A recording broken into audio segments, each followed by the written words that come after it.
Bom, pessoal, na aula de hoje encerraremos o nosso estudo sobre a dinâmica circular. Para tanto, precisaremos estudar uma força fictícia chamada de força centrífuga. E, por fim, veremos a nossa última aplicação, que seria a da gravidade simulada. Para compreendermos o que é a força centrífuga, que, como eu já falei para vocês, é uma força fictícia, é, de certa forma, uma ilusão, é necessário que nós relembremos de um caso bastante conhecido por nós. Imagine que tenhamos aqui um ônibus escolar, como você pode perceber aqui por esse título, né? E suponha que ele esteja em repouso inicialmente.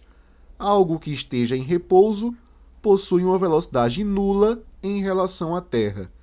Eu acho que você concorda comigo que se esse ônibus encontra-se em repouso, tudo o que está em seu interior também encontra-se em repouso em relação ao solo. É o caso, por exemplo, deste pêndulo que nós colocamos aqui. Veja que esse pêndulo tem uma bolinha de massa m. E eu quero que você pense comigo o que é que vai acontecer quando esse ônibus acelerar para a direita. É necessário, você já deve imaginar, que nós pensemos na primeira lei de Newton, também chamada de lei da inércia.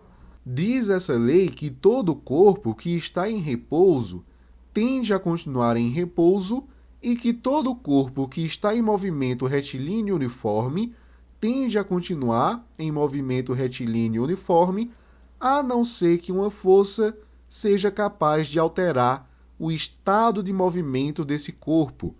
É por isso, pessoal, que quando nós imprimimos uma aceleração para a direita nesse ônibus, esse corpo vai ser jogado para trás, porque ele tende a manter o seu estado de movimento anterior, que seria justamente o repouso.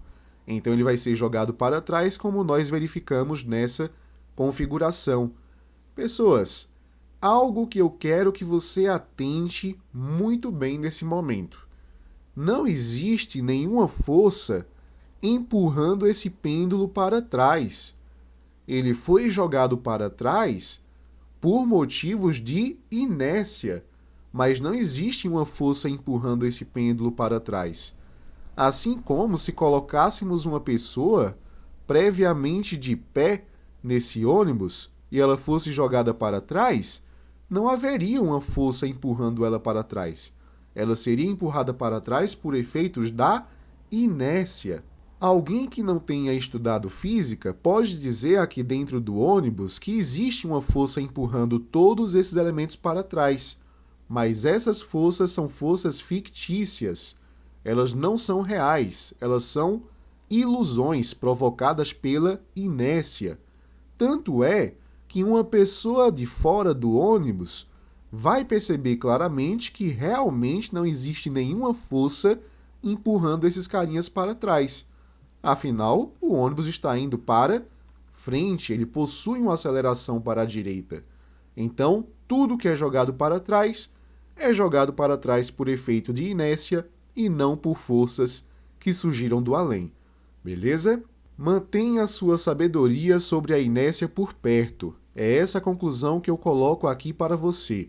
Não há forças empurrando o pêndulo para trás. Isso é efeito exclusivo da primeira lei de Newton, a inércia. E agora nós tentaremos aplicar esse conceito para um movimento circular. Temos aqui um brinquedo que é bastante comum em alguns parques de diversão. Recomendo, inclusive, que você visite esse vídeo que eu coloquei aqui, que é de onde eu tirei a captura de tela para explicar esse fenômeno aqui para vocês. Como podemos observar, temos aqui várias pessoinhas sentadas em alguns apoios, parecem cadeiras, e todos eles estão suspensos por fios. Eu acho que dá para você enxergar aqui que nós temos alguns fios que suspendem esses nossos aventureiros. Nesse momento, todos esses aventureiros estão em repouso em relação à Terra. Note que eles não se movem nem tangencialmente a esse círculo, porque eles descrevem uma circunferência aqui em cima, E também não temos aceleração centrípeta, já que a velocidade tangencial é igual a zero. Lembre-se que a aceleração centrípeta ela pode ser medida como a velocidade linear ao quadrado dividida pelo raio. Lógico, se aqui temos uma circunferência, nós temos um certo raio. Mas como temos o repouso, temos que isso aqui é zero. Zero ao quadrado é zero, então a aceleração centrípeta, nesse momento, também é igual a zero. Porém, quando esse sistema começar a girar, todos esses nossos coleguinhas que estão pendurados aqui desenvolverão uma velocidade linear. E isso fará com que elas desenvolvam também uma aceleração direcionada para o centro da trajetória, que seria a aceleração centrípeta que nós estamos trabalhando há algum tempo. A gente sabe, inclusive, que essa aceleração centrípeta é responsável por alterar a velocidade em termos vetoriais, ou seja, sua direção e seu sentido, para que ele mantenha essa trajetória circular. Mas muito bem, voltando aqui para aquilo que eu estava dizendo para vocês. Quando esse sistema gira, desenvolvemos uma velocidade linear e desenvolvemos uma aceleração centrípeta. Opa! Todo corpo que está em repouso tende a continuar em repouso, a não ser que uma força mude o seu estado de movimento. Veja que, em relação ao centro da trajetória, esses carinhas não possuíam aceleração, mas eles vão desenvolver essa aceleração agora. Por inércia, eles serão jogados para fora da trajetória, que é justamente isso que vocês estão observando agora. Da mesma maneira que o ônibus acelerava para a direita e o pêndulo ia, por inércia, para a esquerda, a gente percebe que esses nossos coleguinhas não tinham aceleração para o centro da trajetória. Agora, eles possuem uma aceleração centrípeta. Por inércia, eles são jogados para fora da trajetória. Isso é fantástico. Isso aqui, pessoal, seria, na verdade, o que muita gente chama de força centrífuga, ou seja, uma força que aponta para fora da trajetória. Muita gente pensa que a força centrífuga é uma reação à força centrípeta, porque se nós temos uma aceleração centrípeta para cada carinha desses, nós temos também uma força centrípeta para eles. E aí tem muita gente que diz que essa força centrífuga é uma reação à força centrípeta. Isso é uma ilusão, porque a força centrífuga, na verdade, é a própria inércia atuando nesses nossos colegas. A força centrífuga é uma força fictícia. Assim como não existia uma força para a esquerda, no caso do pêndulo no ônibus, também não existe uma força puxando eles para fora. Isso é somente inércia, porque nós desenvolvemos uma aceleração para o centro, uma aceleração que não existia antes. E agora o fato de que ela existe faz com que esses carinhas tenham, por inércia, esse movimento aqui para fora desse brinquedo. Isso acontece também quando você está no interior de um carro e o carro faz uma curva. Parece que você está sendo jogado para fora da trajetória.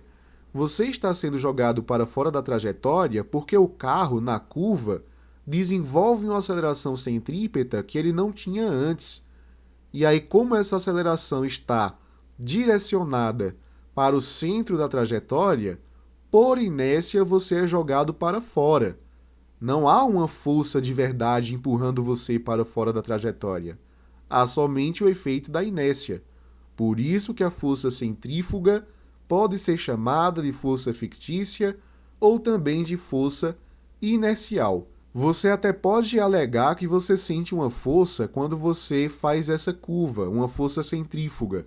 Na verdade, isso aí é uma ilusão da força de compressão que acaba contribuindo para esse mito. Porque o que acontece? Quando você é jogado para fora, você bate na porta do carro, certo?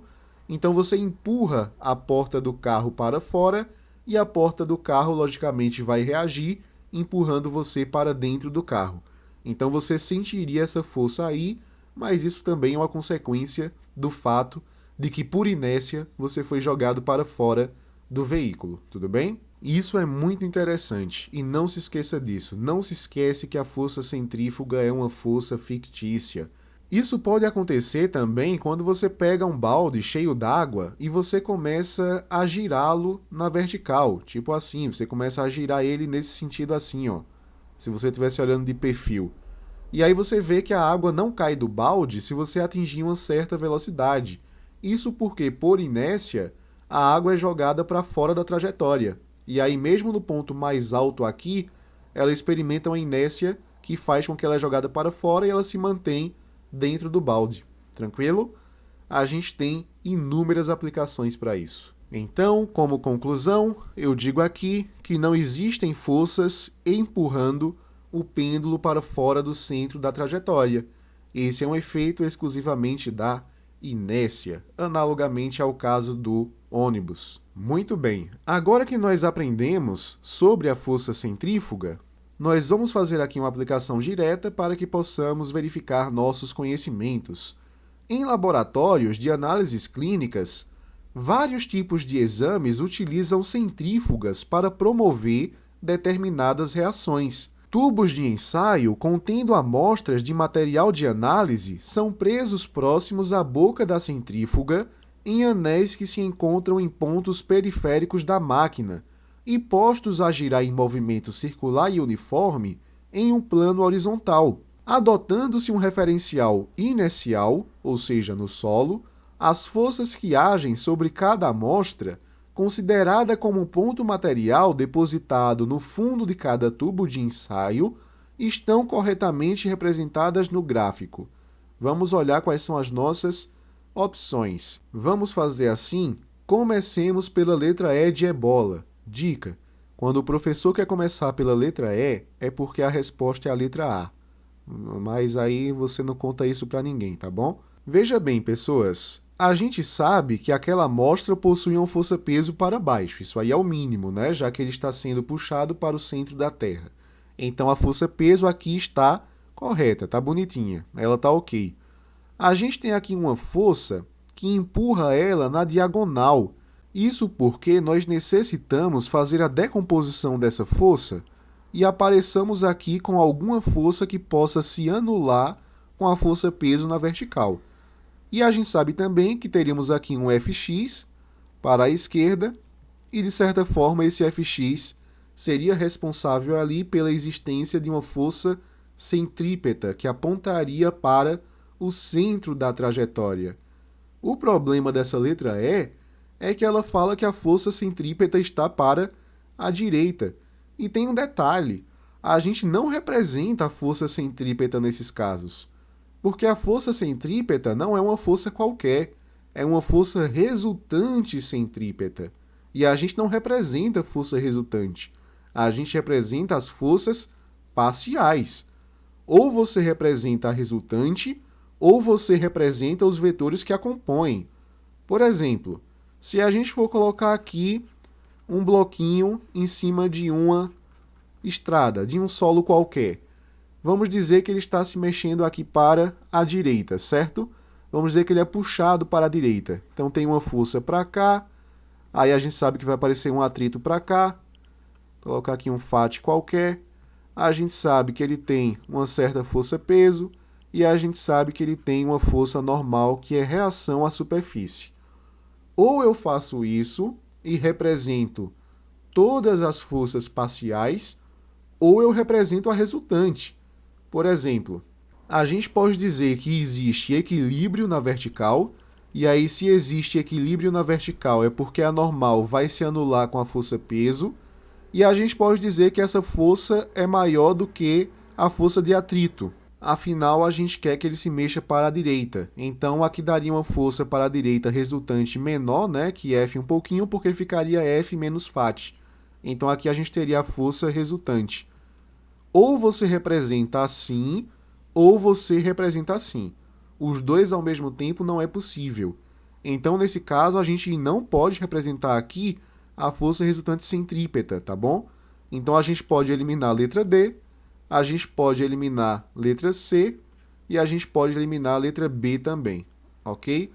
A letra B nem faz sentido. Eu não tenho nenhuma outra força aqui para o centro da trajetória, porque essa aqui está totalmente na vertical, né? A letra D, qual é o erro dela? Ela coloca a força inclinada e ela coloca novamente a força resultante centrípeta para algum dos lados, né? A força resultante não pode aparecer aqui. Ou eu coloco a força resultante, ou eu coloco os vetores parciais. A letra A seria a nossa resposta, por eliminação e também pela análise que a gente fez previamente, né? Temos aqui uma força na diagonal, a gente decompõe numa que se anula com a força peso, e a gente decompõe aqui numa força Fx, que é a nossa força resultante centrípeta. Observe que, por mais que a questão tenha falado que esse processo se dá por centrifugação, em nenhum momento eu falei em força centrífuga, nem fiz menção em representá-la. Isso porque a força centrífuga, como nós vimos, não existe. A centrifugação dessa questão só é feita pela inércia. A gente não viu que a gente tem o f de x ali apontando para o centro da trajetória? Então tem uma aceleração centrípeta para lá. E a centrifugação acontece por inércia. A amostra vai ser jogada para fora do centro, ok? Então, nunca representa também força centrífuga porque ela não existe. Ela é uma ilusão. Tudo bem? É isso, galerinha. Vamos agora para a gravidade simulada. Primeiro, eu quero que você se lembre de um caso que a gente havia estudado lá nos elevadores, que era quando o elevador caía naquilo que nós chamávamos de queda livre. Naquela situação, eu falava para vocês que nós tínhamos uma realidade chamada de imponderabilidade, que era quando o carinha dentro do elevador não sentia o próprio peso. Como ele tinha a mesma aceleração que o elevador, que seria a própria gravidade na queda livre, a gente dizia que nós não tínhamos movimento relativo entre eles. Então eles caíam juntos. Isso fazia com que o carinha dentro do elevador pudesse ter a sensação de flutuar. Como ele parava de comprimir a base do elevador, ele não sentia mais a ação da força peso, digamos assim. Porque qual era a situação anterior? A gente colocava ele dentro de um elevador, como esse. Numa situação normal, ele estava aqui, ele tinha uma força peso para baixo, e como ele estava pisando aqui na superfície, a gente tinha uma normal para cima. Era essa força normal que dava a ideia para ele de força-peso, até porque nessa situação a normal era igual à força-peso. E havia momentos no elevador, quando subia, que a normal ficava maior que o peso, tinha hora que o peso era maior que a normal, e ele podia se sentir mais pesado, podia se sentir mais leve. Isso porque é essa variação da normal que dá essa ideia de peso ou de leveza. E, no caso da imponderabilidade, a gente tinha que os dois estavam caindo juntos. Então esse carinha podia ter a ideia de flutuar.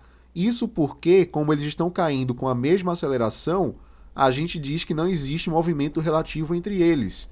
Então esse carinha podia ficar aqui, ó, flutuando. Eu consigo voar. Aqui meio desesperado, né? E isso aqui faz, pessoinhas, com que ele continue tendo uma força-peso, mas com que ele não comprima mais a superfície. Então a normal era igual a zero. E por isso ele tinha a sensação de ausência de peso, entre aspas. Porque isso era causado por essa falta de compressão, beleza? Então vamos imaginar esse caso. Ele está caindo aqui no elevador em regime de queda livre. Agora imagine que esse carinha esteja próximo da porta do elevador, tá? Tentando abrir a porta por algum motivo. Não que vá ajudar ele a sobreviver. Isso é somente por desespero mesmo. E imagine que esse elevador ele comece a girar em torno de seu próprio eixo central. No momento que ele começa a fazer esse giro, esse carinha vai desenvolver uma aceleração centrípeta. E por inércia, ele vai ser jogado para fora da trajetória, que seria o efeito da força fictícia chamada de força centrífuga. Vai chegar um momento que ele vai bater nessa parede e a parede vai responder com uma força normal direcionada para o centro. Aí veja que bacana, o aparecimento dessa força normal vai fazer com que ele sinta a impressão de ter peso novamente. Então eu estou simulando o efeito gravitacional, porque o efeito gravitacional é que me dava essa situação daqui, ok? Vamos esmiuçar isso aqui um pouquinho mais. Imagine agora que nós tenhamos essa situação daqui, conhecida por nós, né? Normal igual ao peso, que nem o carinha no elevador em repouso. Agora, vamos colocar uma nave que seja cilíndrica e oca, para que alguém possa ficar no interior dela, e que ela comece a girar em torno de um eixo central. Que nem o elevador que eu tinha falado agora há pouco, né? Ele caindo em queda livre e começava a girar para que a gente aparecesse com uma aceleração centrípeta. Então é isso que a gente teria. Um carinha dentro dessa nave espacial. Essa nave espacial parece uma rosquinha, né? Ela tem aqui um certo raio e ela desenvolveu uma certa velocidade angular. Como eu falei para vocês, ela está girando. Então quer dizer que a gente tem, para o centro da trajetória, uma aceleração centrípeta. Como essa aceleração centrípeta não existia antes, a gente tem que esse carinha vai ser jogado para fora da trajetória, por inércia, não é isso? Quando ele é jogado para fora da trajetória, ele bate aqui, entre aspas, no chão da nave. E aí ele comprime a nave para baixo e a nave responde comprimindo ele para cima. A gente aparece aqui com uma força normal. É essa força normal que dá a sensação do peso. É isso que eu falei para vocês em nossa análise inicial. Obviamente que nesse sistema nem consideraríamos a força peso, já que ele está bem longe da Terra, bem longe de qualquer planeta, qualquer estrela que possa provocar uma força gravitacional para baixo. Então a gente não considera a força peso aqui, somente a força normal mesmo.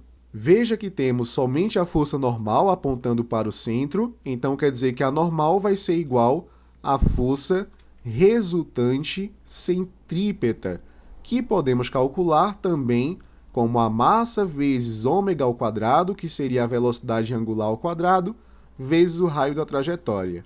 Mas veja que interessante, se a gente regula essa velocidade angular, que é a única coisa que pode mudar nesse momento, né? Porque o raio é constante e a massa do colega também é constante, a gente pode chegar num valor de velocidade angular que faça com que essa normal tenha o mesmo valor da força-peso na Terra. Olha que interessante. Com uma alta velocidade angular, a gente consegue fazer com que essa normal suba de valor, a tal ponto que essa normal seja igual ao peso. Por que é que isso é interessante? Porque isso vai fazer com que esse carinha possa realizar atividades dentro da nave como se ele estivesse na Terra. Isso é bom até mesmo para o organismo dele. O organismo dele, através de processos evolutivos que levaram milhões de anos, se adaptaram à gravidade terrestre. Então, os órgãos dele funcionam bem com essa gravidade, os ossos dele funcionam bem com essa gravidade, tudo nele pertence a essa gravidade. É a nossa casa. Então, realmente seria bem interessante que a normal fosse igual ao peso.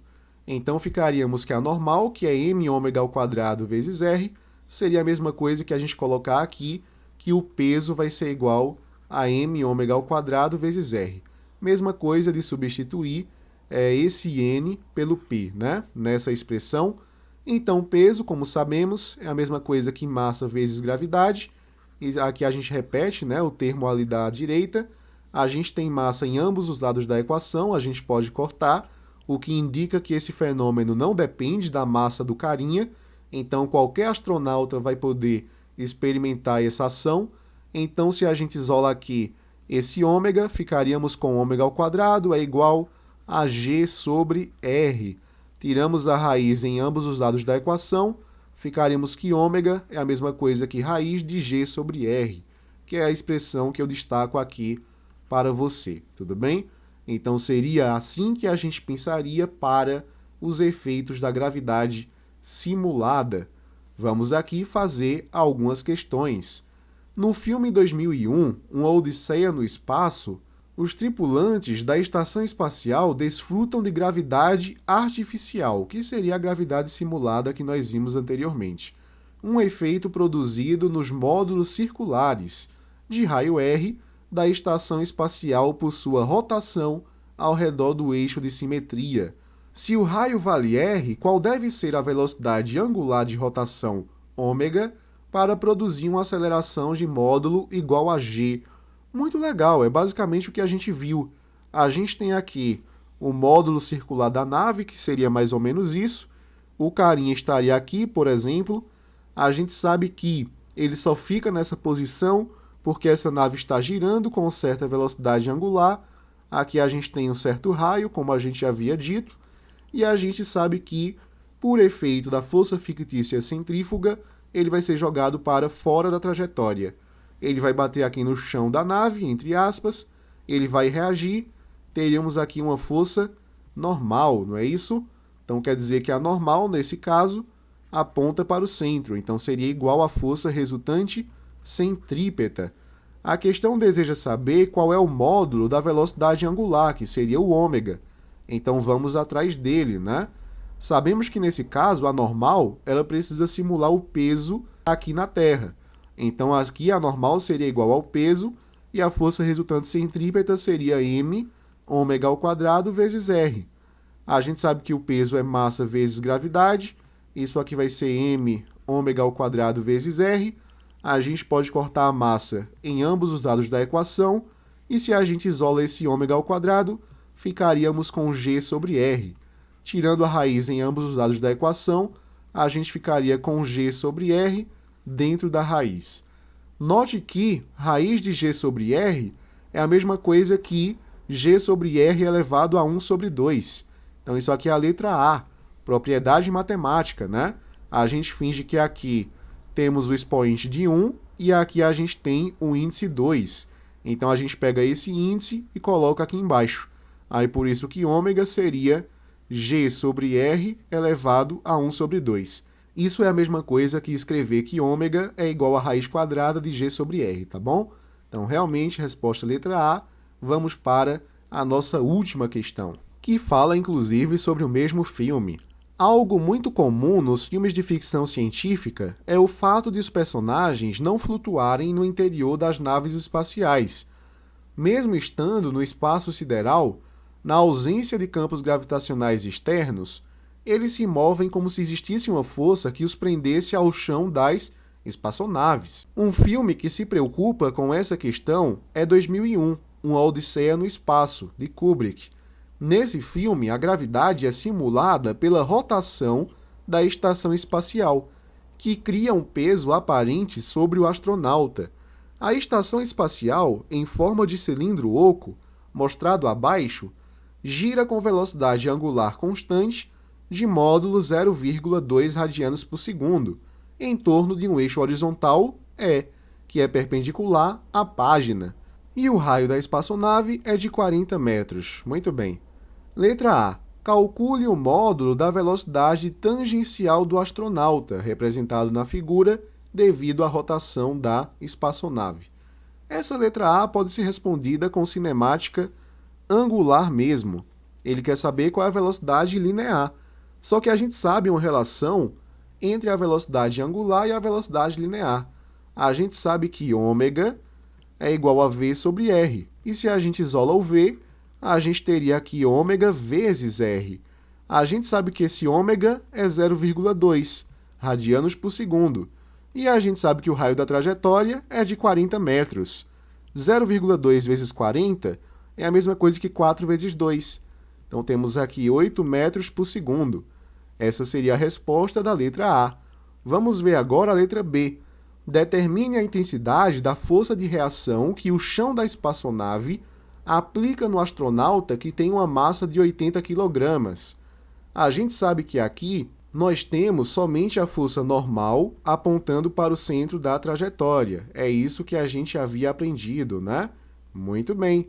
Então aqui temos na letra B que a normal seria igual à força resultante centrípeta, que seria ou mv ao quadrado sobre r, ou a mesma coisa que m ômega ao quadrado vezes r. Como você sabe ômega, como você sabe v, vai dar na mesma coisa. Eu vou usar mv ao quadrado só para ficar diferente da resolução anterior. Então, n seria igual à massa, que é de 80 kg, vezes a velocidade ao quadrado, linear, né, que seria 8 ao quadrado, e isso dividido pelo raio, que é de 40 metros. Então, n seria igual a 80 por 40 é a mesma coisa que 2. 8 ao quadrado é a mesma coisa que 64. 64 vezes 2, a gente tem aqui 128 newtons. E fica respondida a letra B de bronquite. Bom, pessoal, muito obrigado por acompanhar até aqui. Qualquer dúvida, deixa nos comentários, compartilha esse vídeo, deixa um gostei, se inscreve no canal e até a próxima!